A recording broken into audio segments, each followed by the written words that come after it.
You've been here 3 times, and this is the first time you're sitting in the chair. Yes. Can you guys believe it? Yeah. I get to sit in this chair. I'm so glad you're sitting in this chair. And I'm so glad you're sitting in this chair, and I can tell you were great in 2 movies. You were in Moonlight and Hidden Figures, and if you haven't seen either of those, you should see them. They're both fantastic films, and so you're up for awards for 2 movies. Yes, I am just so thankful, Ellen.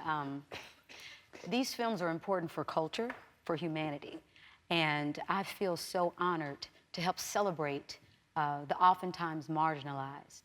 I think it's so important that our stories are not erased because of what society has tried to do in the past to those who are different. It is amazing to me that no one knew this story. I mean... Including me. So you read the script. I heard that. Is that true? You read the script and no one told you it was a true story? I thought it was historical fiction. I thought it was a fictitious story. And I had to call my agent, and he was like, yeah, these women were directly responsible for doing the math to help get our first Americans, our first astronauts into space. It's crazy. And so, we'll tell a little more about the story. That's what it is. But... So it takes place during the space race. We were in competition with Russia during the segregation era. And before we had IBM computers, we needed people to do the calculations to help get John Glenn, God rest his spirit, to orbit the Earth. And so it was the women, and they called us human computers. Now, I play the first aerospace engineer, Miss Mary Jackson, and Taraji P. Henson plays Miss Katherine Johnson, who's still living. She's 98 years old.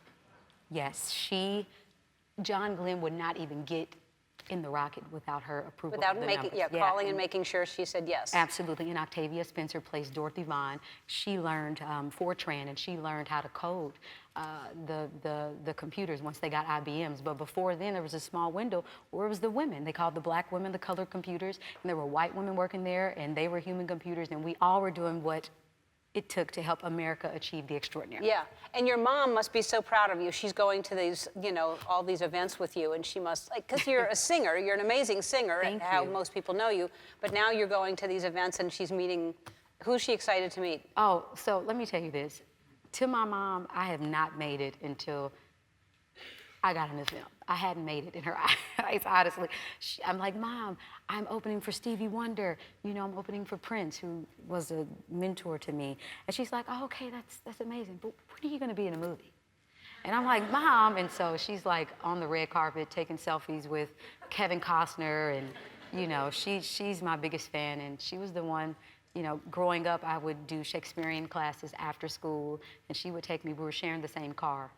So, yeah, she would be the one. She helped you out. Championing me, yeah. She supported. Well, that's great. And she gets to watch you fly like this. It's amazing. Yeah, I'm so thankful. All right. Well, last time I saw you, we were dancing together at the White House at Obama's birthday party. Yes, and we were. We'll see each other again, I'm sure. Yes, I'm excited about that. All right. Well, you're fantastic, and you're fantastic in the movie. It's called Hidden Figures. It opens everywhere tomorrow. We'll be right back. Janelle Monáe.